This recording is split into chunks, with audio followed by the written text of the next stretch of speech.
الحمدللہ وحدہ والصلاۃ والسلام علی من لا نبی بعدہ واعوذ باللہ من الشیطان الرجیم بسم اللہ الرحمن الرحیم شہر رمضان الذی انزل فیہ القرآن ھدی للناس وبینات من الھدی والفرقان بسم اللہ الرحمن الرحیم رب اشرح لی صدری ویسر لی امری واحلل عقدۃ من لسانی یفقہوا قولی۔ میری عزیز سامعات، درس قرآن مجید میں آپ سبھی کا تہہ دل سے خیر مقدم ہے۔ السلام علیکم ورحمۃ اللہ وبرکاتہ۔ کیسے آپ سبھی لوگ؟ الحمدللہ۔ اللہ تعالیٰ آپ کو اچھا رکھے، صراط مستقیم پر رکھے، دنیا اور آخرت دونوں میں کامیابی عطا کرے۔ اللہ تعالیٰ الٹیمیٹلی آپ سے راضی ہو جائے، آمین۔ درس قرآن میں کون سی سورہ چل رہی ہے؟ سورہ طٰہٰ۔ سورہ طٰہٰ کس نمبر کی سورہ ہے؟ 20۔ سورہ نمبر 20 نمبر کی سورہ ہے، کریکٹ۔ ہم لوگ سورہ طٰہٰ میں کہاں پر ہیں؟ کون سی آیت پر؟ بتائیے جلدی سے۔ لاسٹ ویک کس آیت تک ہم لوگوں نے مکمل کیا تھا؟ 120، کریکٹ، ٹھیک ہے۔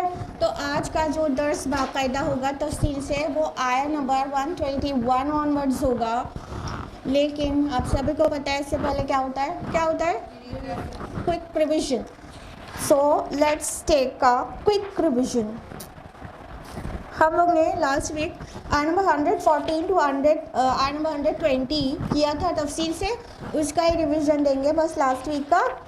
تو آیت نمبر 114 میں ہم لوگوں نے جانا تھا کہ اللہ تعالیٰ نے فرمایا کہ اللہ تعالیٰ ہی الملک ہے اور الحق ہے، بادشاہ حقیقی وہی ہے اور بلند و بالا ہے۔ اور اللہ تعالیٰ نے نبی صلی اللہ علیہ وسلم کو وحی ریسیو کرنے کے متعلق تربیت کر دی کہ آپ جلد بازی نہ کیا کریے اس کو ریسیو کرنے میں، اور اس کو سکھا دینا تو اللہ تعالیٰ کے ذمے ہے۔ اور پھر ایک بہت پیاری سی دعا سکھائی اللہ تعالیٰ نے اپنے نبی کو، جو آپ کے نبی کی وساطت سے ہم تک پہنچ گئی۔ کون سی دعا؟ ایگزیکٹلی، ربی زدنی علما۔ ہم نے تفصیل سے آپ کو بتایا تھا، اس کا مطلب صرف یہ نہیں ہوتا کہ میرے علم میں اللہ پاک اضافہ کریے، بلکہ یہ ہوتا ہے اللہ پاک مجھ میں اضافہ کریے علم کی وجہ سے نا، علما۔ اور آیت نمبر 115 میں ہم لوگوں نے جانا تھا کہ آدم علیہ السلام کا قصہ یہاں سے شروع ہو گیا تھا کہ آدم علیہ السلام سے اللہ تعالیٰ نے عہد لیا اور وہ بھول گئے اور ان میں ارادے کی پختگی نہ پائی گئی۔ ہم نے تفصیل سے بتایا تھا کہ یہ بشری کمزوری آدم سے لے کے ہم تک قیامت تک کے انسانوں میں ہے، سب کے اندر بھول جانے والی بات۔ تو آدم علیہ السلام کے اندر وہ بغاوت کا جذبہ نہیں تھا، لیکن وہ بھول گئے تھے۔ آیت نمبر 116 میں ہے کہ اللہ تعالیٰ نے جب فرشتوں سے کہا تھا کہ آدم کو سجدہ کرو، تو سارے کے سارے فرشتوں نے سجدہ کیا تھا، لیکن ایک نے انکار کیا تھا۔ کس نے انکار کیا تھا؟ ابلیس نے۔ آیت نمبر 117 میں ہے کہ اللہ تعالیٰ نے آدم علیہ السلام سے کہا کہ یقیناً یہ تمہارا اور تمہاری بیوی کا دشمن ہے۔ کون دشمن ہے؟ ابلیس۔ تو دیکھو تمہیں یہ دونوں کہیں جنت سے تم دونوں کو جنت سے نہ نکلوا دے اور تم پر مشقت پڑ جائے۔ اور مشقت کی تفصیلات کیا آئی تھی کہ یہاں پہ تو تمہیں نہ بھوک ستاتی ہے اور نہ عریانی کا خدشہ ہے، اور یہ کہ نہ تم اس میں پیاسے ہوتے ہو اور نہ ہی دھوپ کی تکلیف تمہیں پہنچتی ہے۔ ٹھیک ہے، یہ چاروں چیز ہم نے آپ کو بتائی تھی تفصیل سے۔ اس کے بعد آیت نمبر 120 میں ہم لوگوں نے جانا تھا کہ پھر وسوسہ ڈالا ابلیس نے اور ان کو ذہن میں ڈالا کہ مطلب اگر اس درخت کو جو اللہ تعالیٰ نے منع کیا ہے کھانے کے لیے، اس کا پھل، تو اگر اس میں سے کھا لوگے تو تم ہمیشہ جینے والے ہو جاؤ گے اور ایسی بادشاہی تمہیں مل جائے گی جو کبھی پرانی نہ ہو۔ اور انسان کی فطرت میں یہ بات انکلکیٹڈ ہے کہ وہ جینے کو پسند کرتا اور مرنے کو ناپسند کرتا ہے۔ تو آدم اور حوا اس بات پہ پوری طرح سے عزم میں نہیں رہ سکے کہ اس پھل کو نہیں کھانا تھا اس درخت کا، اور انہوں نے اس میں سے کھا لیا. یہاں تک ہوا تھا. اب ہم لوگ اس کو آیت نمبر 121 تفصیل سے جانیں گے. آیت نمبر 121 ہے اعوذ باللہ من الشیطان الرجیم بسم اللہ الرحمن الرحیم. فَأَكَلَ مِنْهَا فَبَدَتْ لَهُمَا سَوْآتُهُمَا تو ان دونوں نے اس میں سے کھا لیا تو ان پر واضح ہو گئیں ان کی شرمگاہیں. وَطَفِقَا يَقْصِفَانِ عَلَيْهَا مِنْ وَرَقِ الْجَنَّةِ اور وہ لگے گانٹنے اپنے اوپر جنت کے پتوں کو. وَعَصَىٰ آدَمُ رَبَّهُ فَغَوَىٰ اور آدم نے اپنے رب کی نافرمانی کی تو وہ بھٹک گئے. اب دیکھیے اللہ سبحانہ و تعالیٰ کیا فرما رہے ہیں کہ ان دونوں نے کھا لیا. فَأَكَلَ نہیں ہے، لام پر اگر فتحہ ہوتا تو یہ سنگولر ہوتا، لیکن فَأَكَلَا ہے. ٹھیک ہے، تو اس کا یہ ڈوئل ہے، تثنیہ کا صیغہ ہے، مطلب ان دونوں نے کھا لیا. ٹھیک. اور آپ کو لاسٹ ویک ہم نے تفصیل سے بتایا تھا نا کہ جو بائبل کا بیان ہے جینیسس میں کرسچینٹی کا جو عقیدہ ہے وہ کیا ہے کہ جینیسس میں ایک دم کھلا ہوا لکھا ہے کہ مطلب جو سرپنٹ تھا، جو سانپ تھا، اس نے عورت کو بہکایا تھا اور عورت بہک گئی تھی، اس نے کھا لیا تھا. پھر اس نے اپنے شوہر کو بہکایا اور شوہر عورت کی وجہ سے بہک گیا اور سارا بلیم عورت کے اوپر ہے. لیکن اسلام نے عورت کی جو صحیح امیج تھی اس کو پیش کیا اور یہاں پر دونوں کو گلٹی بتایا جا رہا ہے. دونوں لوگوں کی خطا تھی. فَأَكَلَ ان دونوں نے کھا لیا. جبکہ اگر آپ غور کریے تو اس سے اوپر آیت نمبر 117 میں ہے فَقُلْنَا يَا آدَمُ إِنَّ هَٰذَا عَدُوٌّ لَكَ وَلِزَوْجِكَ. یہاں پہ ایڈریس آدم علیہ السلام سے ہے کہ اے آدم، مطلب یہ تمہارا دشمن ہے، تمہارا بھی اور تمہارے بیوی کا بھی.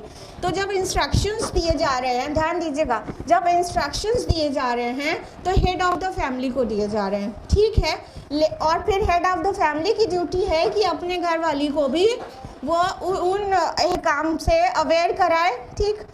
اب جب دونوں لوگ اویئر ہو گئے کہ کیا کرنا اور کیا نہیں کرنا ہے، پھر اس کے بعد جب خطا ہوئی ہے تو دونوں کو برابر سے ذمہ دار ٹھہرایا جا رہا ہے. یعنی جب پتہ چل گیا ڈوز اینڈ ڈونٹس تو اب غلطی ہوئی ہے تو اب اکیلے نہ آدم ذمہ دار ہے نہ ہوا ذمہ دار ہیں، بلکہ دونوں کو ایک ساتھ کہا جا رہا ہے فَأَكَلَا ان دونوں نے کھا لیا. ٹھیک ہے. تو اسلام نے صحیح پکچر پیش کی ہے اس قصے کی، جو کہ جینیسس کے تفصیلات سے بالکل ہی مختلف ہے. کیسے ہیں وہ لوگ؟ کیا ان کی آنکھیں نہیں ہیں؟ کیا ان کی عقلیں نہیں ہیں جو کہتے ہیں کہ ہمارے پیارے نبی صلی اللہ علیہ وسلم نے یہ کہا، وہ قرآن جو ہے اس کو بنی اسرائیل سے اور ان کی کتابوں سے اور یہود سے سیکھ لیا ہے اور لکھ دیا ہے؟ کیا ان کو دکھائی نہیں دیتا کہ جو تورات کا بیان ہے وہ قرآن کے بیان سے کس قدر مختلف ہے اور قرآن کا بیان کتنا مطلب واضح، صاف، شفاف ہے اور وہ بالکل بھی اس سے میچ نہیں کرتا؟ کاپی کرنے والا تو پیچھے کی چیز ایز اٹ از کاپی کر سکتا ہے نا، لیکن اس کو اتنا پیوریفائی کر کے تو نہیں کر سکتا. تو یہ اس بات کا بھی ثبوت ہے کہ ان کی عقلیں ماری گئی ہیں جو ہمارے پیارے نبی صلی اللہ علیہ وسلم کے اوپر اتنا بڑا بہتان لگاتے ہیں کہ یہ اللہ کا کلام ہونے کا جو دعویٰ کر رہے ہیں وہ جھوٹا ہے اور انہوں نے کسی یہود سے سیکھا ہے اور پیچھے کی کتابوں سے کاپی کر لیا ہے. آگے جو بات کہی گئی کہ ان دونوں نے کھا لیا تو ان پر ان کی جو شرمگاہیں تھیں وہ کھل گئیں. سوآتہما ورڈ آیا ہے ان دونوں کی. سو مینس کیا ہوتا ہے؟ اگلینس. ٹھیک ہے. تو جو شیمفلنس تھی، جو اگلینس تھی جس سے انسان شیم فیل کرتا ہے، وہ ایکسپوز ہو گئی تھی. ہم نے آپ کو لاسٹ ویک بہت ڈیٹیل سے بتایا تھا آیت نمبر 118 اور 19 کی روشنی میں کہ وہ چار چیزیں آدم علیہ السلام اور ان کی بیوی کو سرکاری طور سے فری میں ملی ہوئی تھی. فری میں ان دا سینس کہ اس کے لیے انہیں اسٹرگل کر کے حاصل کرنے کی ضرورت نہیں تھی. کیا؟ غذا، پانی، لباس اور مسکن. یہ چار چیزیں. کیونکہ آیت نمبر 118 ہے نا کہ نہ تمہیں یہاں بھوک لگتی ہے اور نہ ہی عریانی کا خدشہ ہے، مطلب کھانا اور لباس